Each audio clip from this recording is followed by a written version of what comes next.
Okay, I'm going to go ahead and get started. It's 11:03 a.m. on Wednesday, April 6th, 2022. My name is Ruby Dillon Williams. I'm the Assistant Deputy Director of Programs here at the Department of Housing.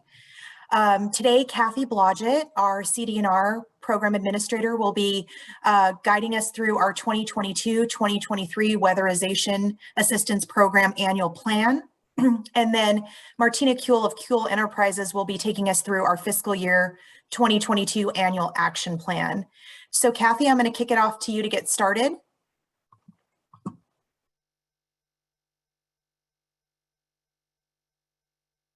Oh, you're on mute, Kathy. Thank you. I'd like to welcome everybody to the Weatherization Assistance Program Annual State Plan portion of our hearing. Today we're going to discuss briefly what the Weatherization Assistance Program does, which essentially is retrofitting of energy efficiencies that ensure not only the energy efficiency, but also health and safety of households that are low income, below poverty level in the state of Arizona. The next slide, please. So the WAP program in the state of Arizona is funded with 3 different funding sources. The first comes from the U.S. Department of Energy. We typically get a little over $2 million a year. We have not yet been notified what our annual allocation is for the upcoming year. So the plan that was produced and is available for public comment still has production numbers and amounts from last year. It will be a new grant year, so there is no carryover funds from any previous years. And the plan currently includes an estimate of about $397,000 that is used for training and technical assistance of workers within the weatherization program. And we anticipate with the DOE funds that we will assist approximately 148 households. We are also funded with low-income home energy assistance program, the weatherization piece of that, which comes out of the U.S. Department of Health and Human Services. We estimate that it will be approximately $4.28 million. And again, we don't have the actual allocation yet from DHHS, but we anticipate assisting approximately 250 households. The final source that we use in our weatherization program comes from Southwest Gas, which is a private utility, and it's directed essentially by the Corporation Commission. We get $427,000 annually, and we typically assist 120 or more households. Next slide, please. Thank you. The annual state plan is a requirement of the Department of Energy for the distribution of the grant funding. There's 4 sections to that plan. There is a budget, an annual file piece, which essentially determines what each of our sub-grantee allocation amounts will be and the numbers of households that they are required to assist. There's a master file section, and that speaks to client eligibility, how the program will be managed, monitored, what kind of training and technical assistance is necessary and made available. And then it also has a health and safety plan that speaks to the types of construction and installation of anything that would provide greater health and safety for the clients. There is an annual plan for LIHEAP, but that is prepared by the Arizona Department of Economic Security in consultation with ADOH. And the federal funds actually are distributed to AZDES, who funds ADOH through an intergovernmental agreement. The Southwest Gas funding comes, again, directed by the Arizona Corporation Commission, and that allocation comes directly to the Department of Housing from Southwest Gas.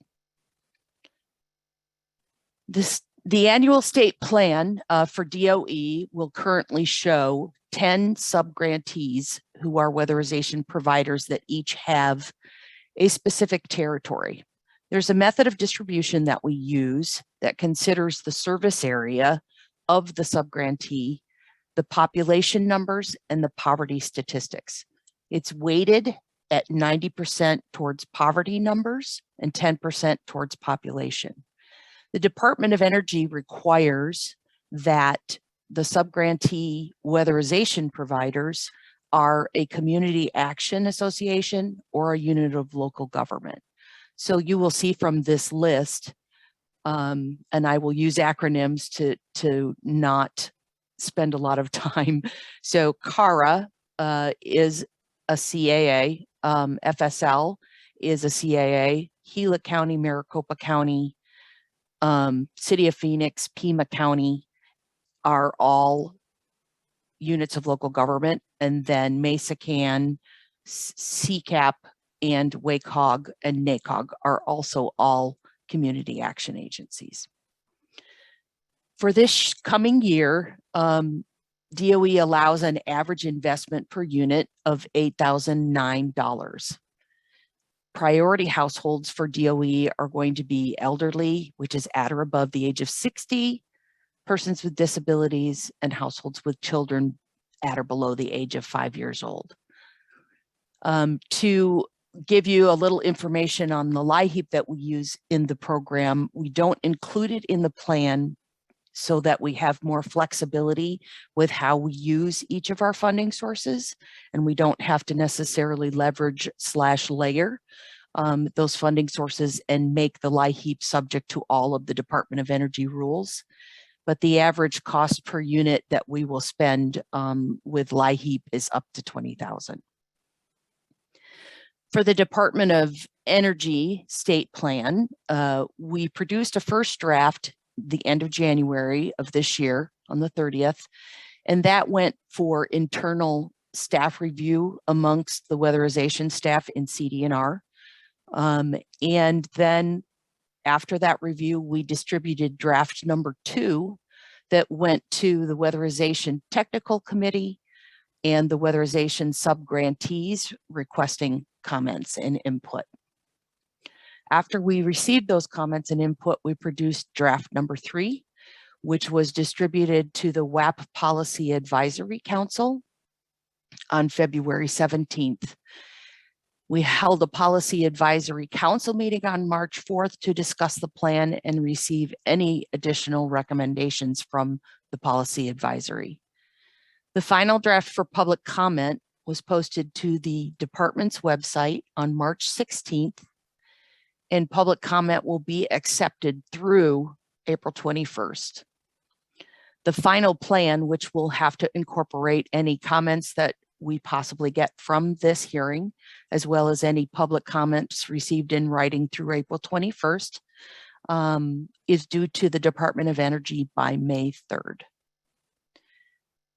So at this time, we'd like to open up for any comments or questions that attendees of this public hearing might have for us.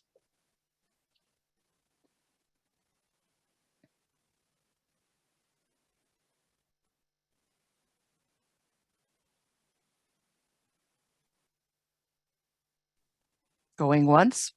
I have a question. I have a question. Okay, could you say your name, please, and where you're from? My name is William Moore. I'm actually in Cochise County.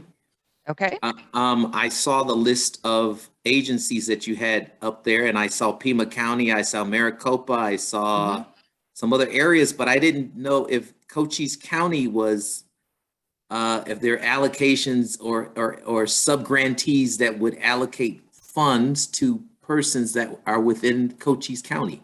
That's an excellent question. Thank you. So one of our community action agencies, CCAP, which is Southeastern Arizona Community Action Programs, covers Cochise County. It covers Graham, Greenlee, Cochise, and Santa Cruz counties, actually. So those persons who reside in Cochise County would be served through CCAP.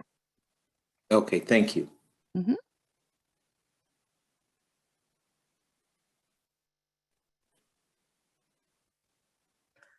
Fantastic. Well, we appreciate your attendance here. And at this time, I will just repeat that we are still accepting comments in writing through April 21st.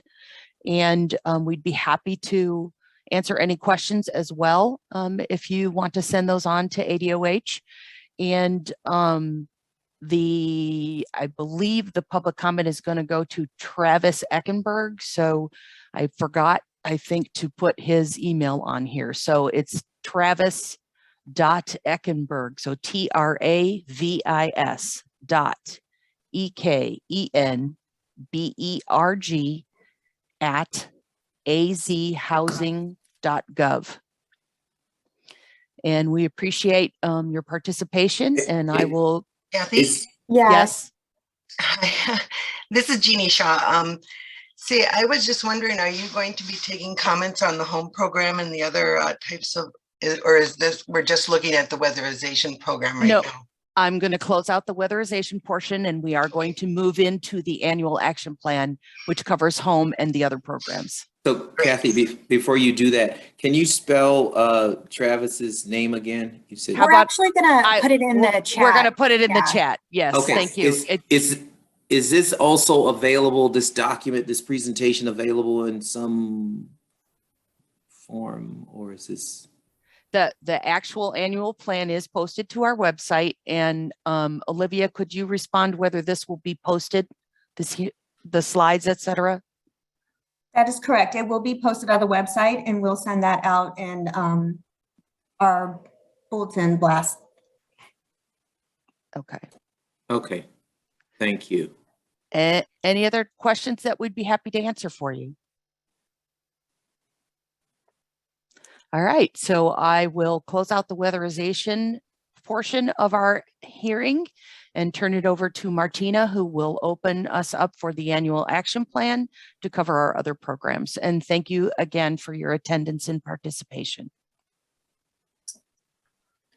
Thank you, Kathy. Good morning, everybody. My name is Martina Keel, and I'm a consultant to the Department of Housing. I've been working with them on their consolidated plan and their annual action plan for the past 3 years. We're actually moving into our third year of our 5-year consolidated plan. So in a couple of years, we'll be talking about new 5-year goals and objectives for the new plan.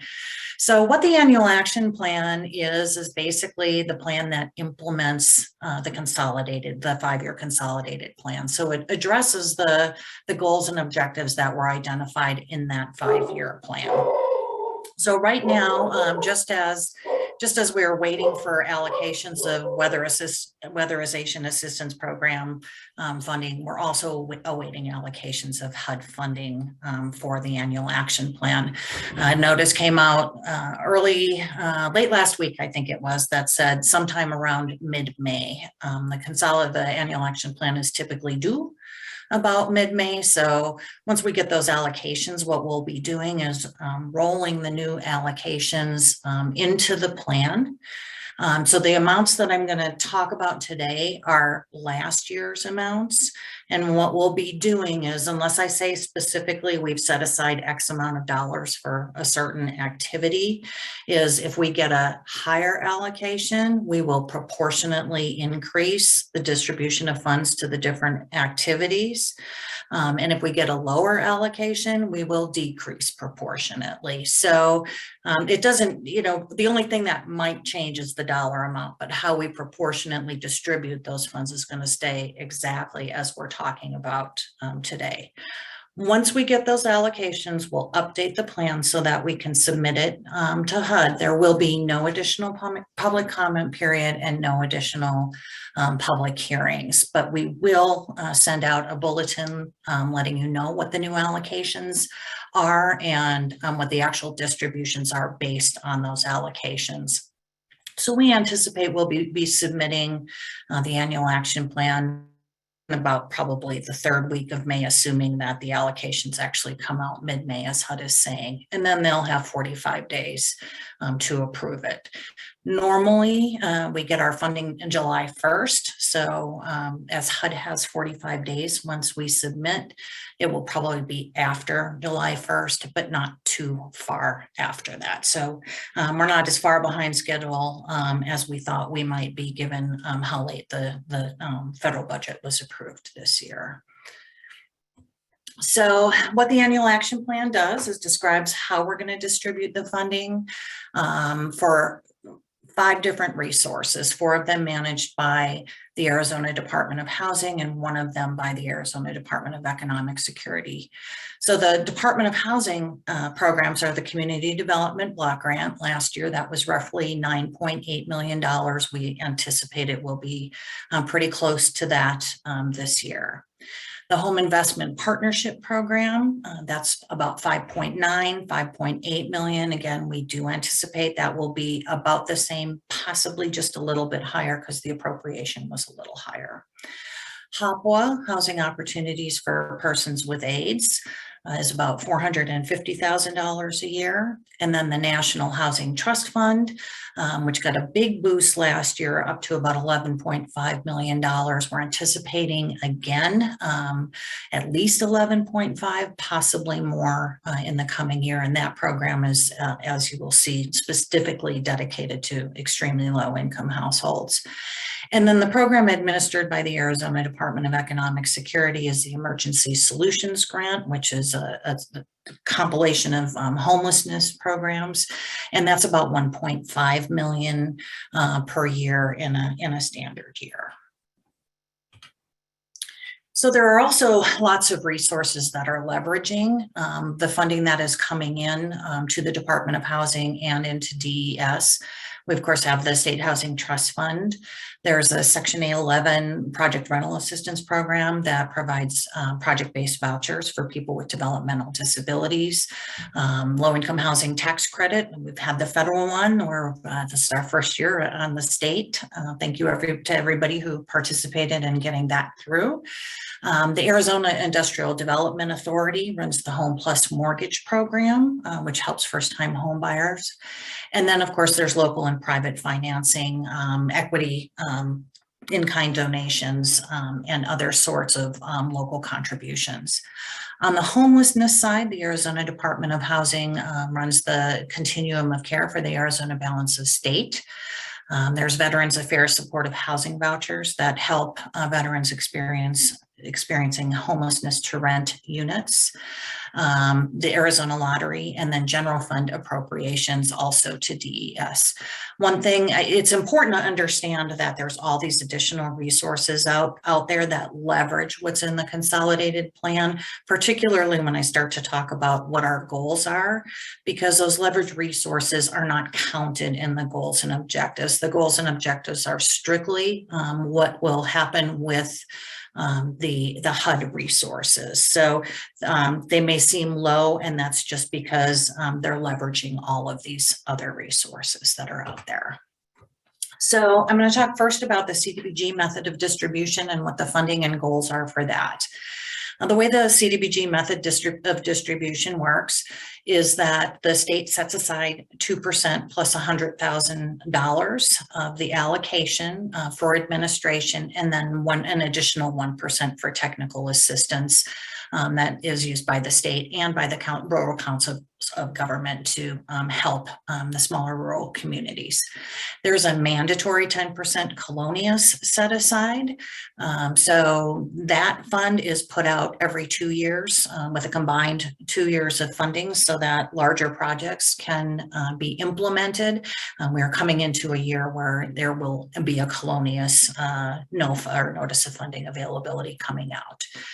And then of the remaining funds, 85% of the remaining funds go into what's called the regional account. And that regional account is a non-competitive distribution of funds based on a regional method of distribution to each of the 4 rural council of government regions. What is allowed from our smaller units of government that are served by the state CDBG program are up to 2 applications if one of those applications is for a public service or planning activity. And then of the final 15% of those remaining funds after administration and the colonias set aside. There is a competitive application process called the State Special Projects Account, and that is generally geared towards infrastructure and housing with up to $500,000 for any given project. So our goals with this funding this year are to spend just under 70% or about $6.7 million on community facilities and improvements. So this includes infrastructure, public facilities, kind of our baseline activities that are needed in our communities.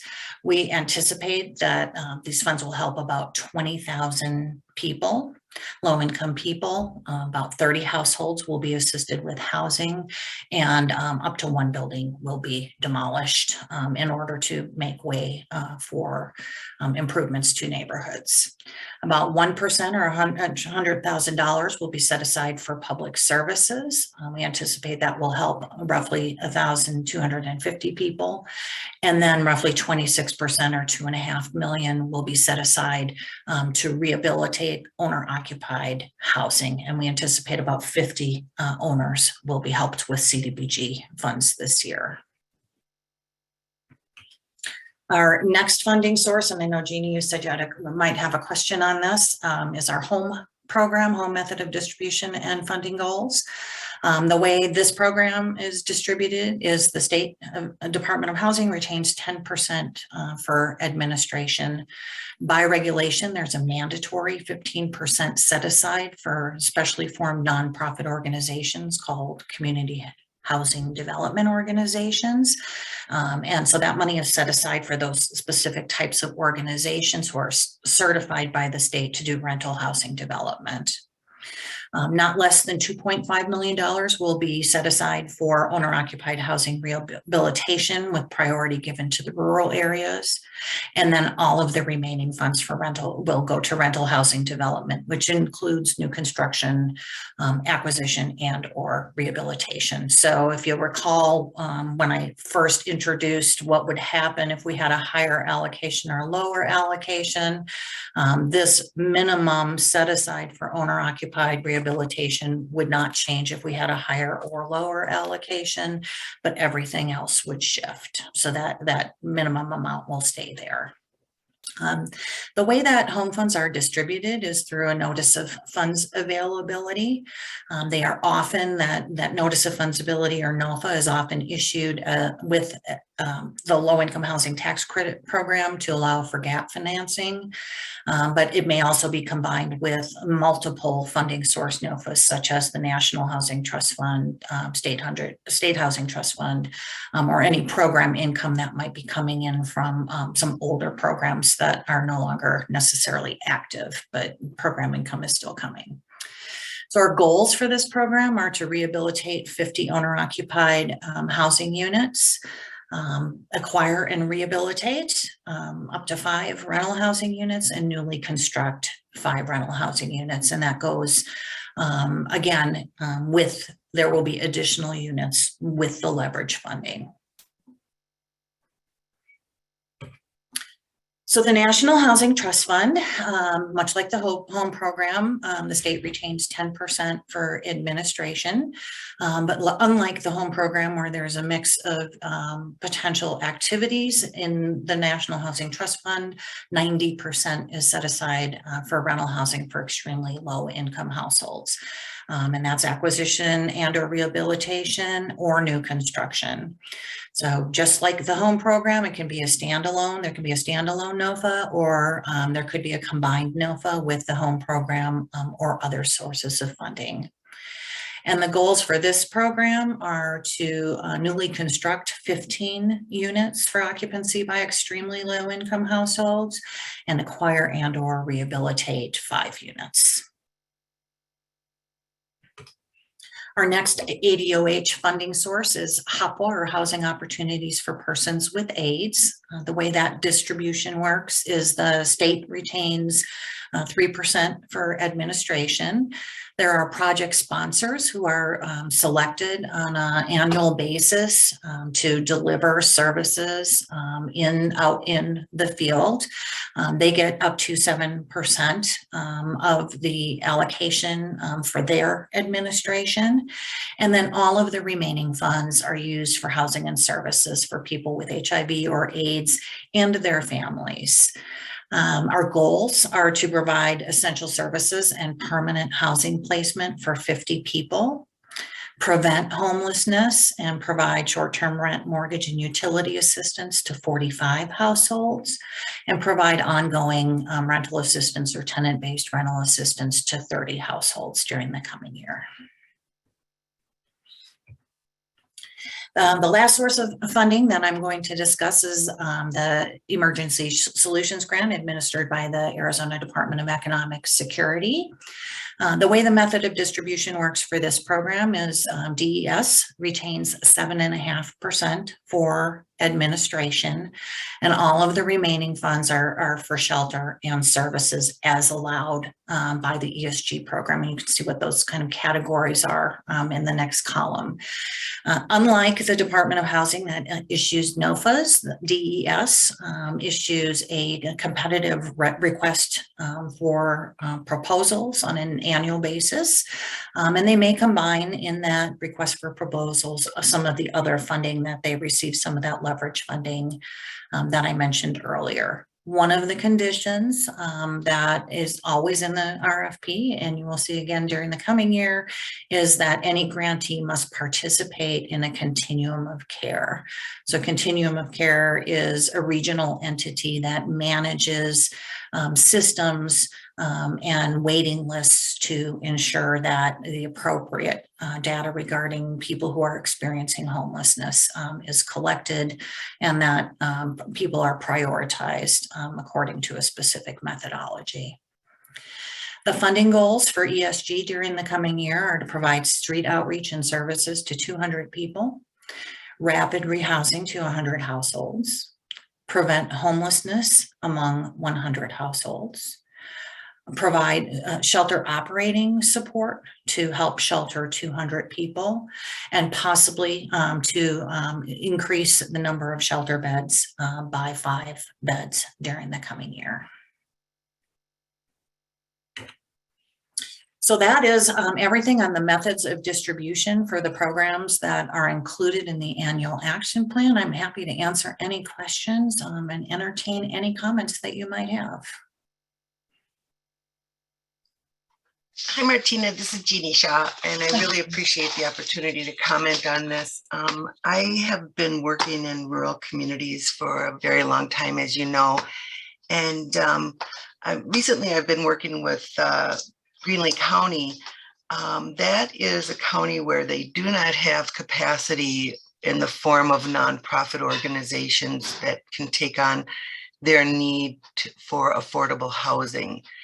And I was just wondering, understanding that total operating can be used for capacity building, if that is something that the state is considering.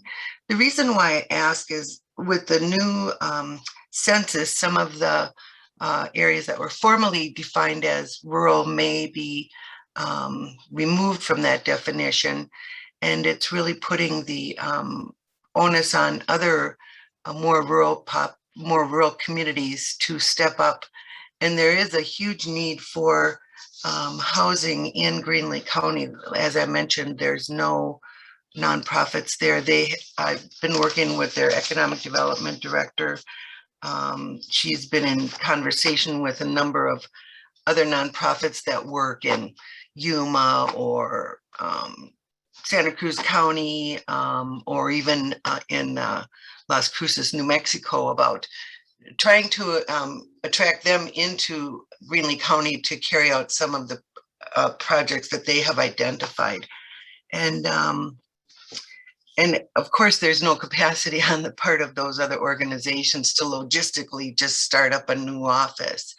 So is that something that the state would consider? I know when Home first came out, that was something that the state did provide to help build capacity in rural communities. And then it there was a decision made to provide Choto operating for bricks and sticks type of projects. I think given our current climate of the fact that there's a shortage of 4 million affordable housing units across the country, and rural communities face that shortage but have no capacity to address it. The county is not going to take this on. It's not a decision that they feel they can take on, and I think that there's other rural counties that also have limitations in the form of staffing, et cetera, or risk aversion to taking on housing development projects. So, so that's my question: is the state able to consider putting a funding round out for Choto capacity building? Yeah, so I'm going to also let Ruby, of course, piggyback on what I have to say. It is not included in the 5-year consolidated plan. However, we are able, if it's so elected to do so, we're able to make a change to the 5-year consolidated plan through the annual action plan by stating basically that we will also entertain proposals for Choto capacity building. So, I can't make that commitment. I'll let Ruby speak to that. I just want to remind anybody who's, listening to this conversation that when home funds are put into a nonprofit organization for capacity building or operating, there is an expectation that there will be a home project within 24 months. So, there has to be, there's going to have to be some like real live project that can be looked at as a potential project. And it doesn't have to be huge. We are talking about a small rural community. So I'm going to stop there and let Ruby piggyback on that. Yeah, Martina, that's exactly what I was hoping you would share. And in addition to that, just want to comment that we also have our home ARP, American Rescue Plan, NOFA, that will be coming out in May. And in our planning sessions, our public comment sessions, we discussed the opportunity to provide the availability of funding for capacity building. So Martina, I know this call isn't about home ARP, but could you spend just a few minutes talking about how that's layered in there? And then definitely we will revisit this issue when we work on our 5-year consolidated plan, because it is the intent of the Department of Housing to make sure that our nonprofit partners are able to be successful in rural communities. And we do want to make that a priority, so we will continue to focus on it. But right now, what Martina shared is correct. That's where we stand. But I do want to just spend a few minutes talking about home ARP. So there is a new program. It's actually was obviously an ARPA program called Home ARP. There was a public hearing held on it. I'm trying to remember when. It seems like yesterday, but I think it was a while ago. So Home ARP is really dedicated to helping homeless populations and populations who are extremely low income. So that would be populations with income below 30% of the area median income. That particular program, the maximum amount of funding that is allowed for Choto capacity building and operating has been set aside. So there will be a NOFA coming out for that. And I don't know, Jeannie, if they're, what exactly Greenlee County is looking at, if they're looking at targeting to a extremely low income population or not. But that would be a great opportunity, especially because the NOFA is going to be released in May. That's very good to know.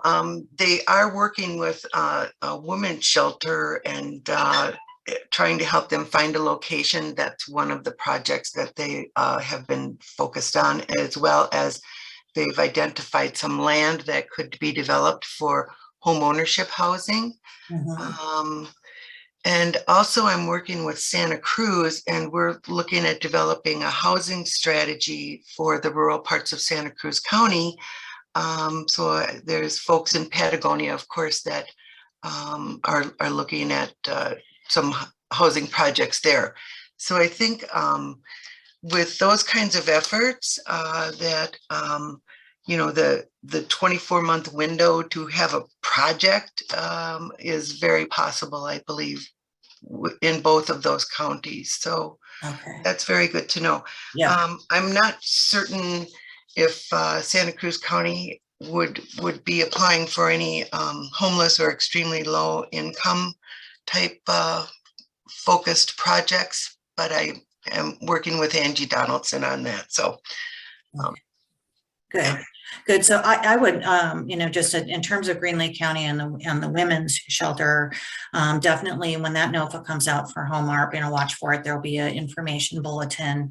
And, if it looks like that is something that can happen relatively quickly, there is going to be, there's a significant amount of funding available to help with that capacity building and operating assistance. So I think it might be a good opportunity. yes, that sounds wonderful. Absolutely. And this is William again, in Cochise County, and I'm glad that you brought the subject up about the Chodos. Jeanne, I think is how you pronounce your name, but so we've had issues out in Cochise County where we've had housing shortages, and we're pretty close to the border down here. There are a lot of issues. Housing prices are going up. I actually am an attorney with the Southern Arizona Legal Aid, and so we represent people, low-income families, in court. Quite oftentimes we see where people are being evicted.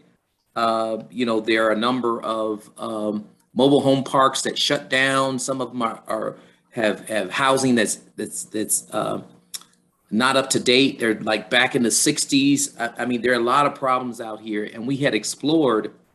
There was an agency out here that was working with United Way that had explored a Chodo, and I believe that at one point the state was looking for rural Chodos in rural communities, and then it kind of changed, I think. But we would certainly welcome the opportunity to have a Chodo so that we can replenish the depleting affordable housing stock, out here in Cochise County. So, okay, that's good to know. And there was one chartered many moon ago, a Chodo in that region of the state. I don't know what the status is, but I can certainly talk with department staff, and we can see if we can connect with that entity and see if it's possible that they might be able to be kind of rebirthed and reused here. I'm not sure. I think there was a Habitat for Humanity that was out here that went defunct, and so there's another organization that has arisen in terms of trying to spearhead some of the housing focus. I know they've been working with the city of Sierra Vista to host community events. It's called the Cochise Housing Connection organization, but certainly, I mean, we've had our share of, as we look in our community, I'm sure it's everywhere, but the housing prices are going up, making housing unaffordable. And so, and it's not something that I think she said the county in Green Lake County, or it's not something that they're going to take up a cause that they're going to take up, but there's a strong social services community that wants to see more of that. So, more affordable housing. Yeah, and that's certainly, I think we need to have that conversation about capacity building. And I can assure you, as the consultant in the department, that we are all very well aware of the critical need for housing and the shortage everywhere. So. I guess what I'll say is to kind of piggyback on that. When the $1.5 million was turned back to the state or wherever it went, to HUD or government, from the health area, I mean, it was news all around the country. And so the nonprofit agencies down here were like, wait a minute, we've got a housing crisis. How can we turn back any money for anything? Is that money fungible? Can it be rerouted back to our community? I don't know. But this is the time to get creative in terms of, without violating the regulation, you know, how can we get creative to fill a need that we have? You know, to send $1.5 million, it sends a signal. Even if you don't look at that, it sends a signal that we don't need the money, and that's not true. Right. So we just need help. And I think it happens because of the capacity issue, you know, and there is a definite need for capacity building. Unfortunately, you know, the housing shortage is acute. And as you know, developing capacity takes time. But I think that it is certainly something that we will be continuing to talk about at the department. Thank you. Any other comments or questions? Okay. Final slide I'm going to share with you. I'm just going to remind you on the annual action plan. Comments are being accepted through the end of April 30th. You can submit those to this website called email address, public comment at azhousing.gov. And of course, any comments that you made today are duly noted and will be recorded in the consolidated plan as well. William, Martina, another question or comment? Yes, I did have one other question. And so I know that Seago is out here and they receive, I don't know that they have a home funds allocation or they do housing. I know there's a CDBG allocation that they get, but does the state pretty much handle the housing portion and home funds and, you know, that, or does the Seago get funding for housing? I'm not sure. There is no distribution of home funds to the councils of government that flows directly through.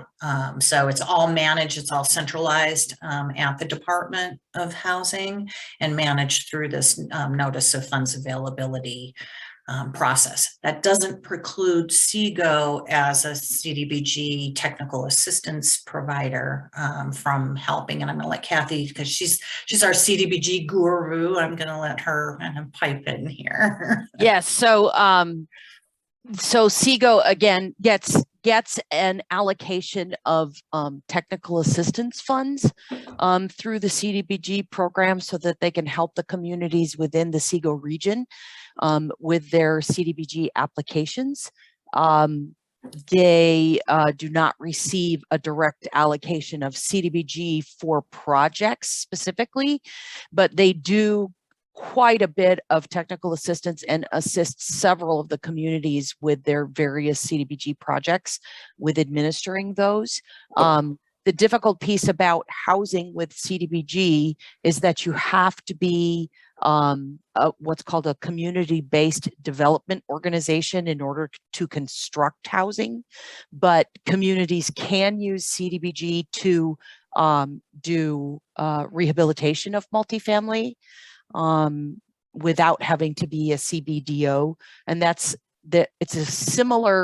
similar to a CHOTO, but it has a little bit different complexities with who makes up the board of the CBDO if construction of housing is intended. But we have done some projects where that we've done like some infrastructure to assist with a developer who's come in to do affordable housing and some things like that.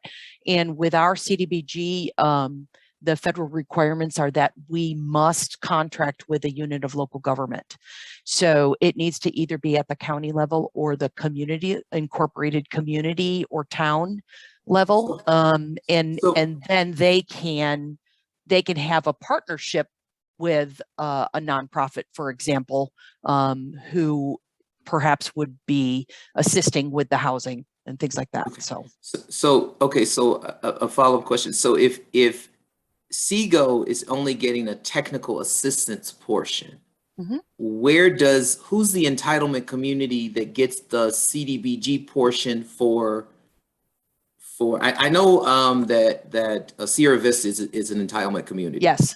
So Sierra Vista is an entitlement community. Douglas is also an entitlement community. All the other communities come through the state program. Okay. All right. Yes. Thank you. I was kind of wondering about that. I'm like, okay, so does a county have the money? Does Seago have the money? It's the state that has the money. Okay. Yes. All right, that's good to know. Okay. That's it for me. All right. Again, we'll be here just for a few more minutes if you do have any questions. Also, just as so you know, there are people who specialize in programs, as you just heard Kathy talking about CDBG. So we have Kathy on the CDBG side. Olivia Gutzman runs the special needs programs, the continuum of care programs. Sherry Boucher is the rental programs administrator, and Betsy Long, who is on this call from DES, is responsible for the ESG program. So here is also their contact information. As Olivia mentioned earlier, we will be posting these slides to the ADOH website. So there are no further comments or questions. I'll turn it back to Ruby. And thank you, Martina, and thank you, Kathy. And for those of you that asked questions or didn't even ask questions, that's okay, because you still have an opportunity to do so. You can submit them in writing, and we appreciate your participation today and look forward to our next steps with our annual action plan and our weatherization plan. So as always, we remain available to answer any questions you have. Feel free to reach out anytime. Thank you so much. Have a great day. Thank you. You too. Thank you. thanks, Ruby. Thank you. Thank you, everyone.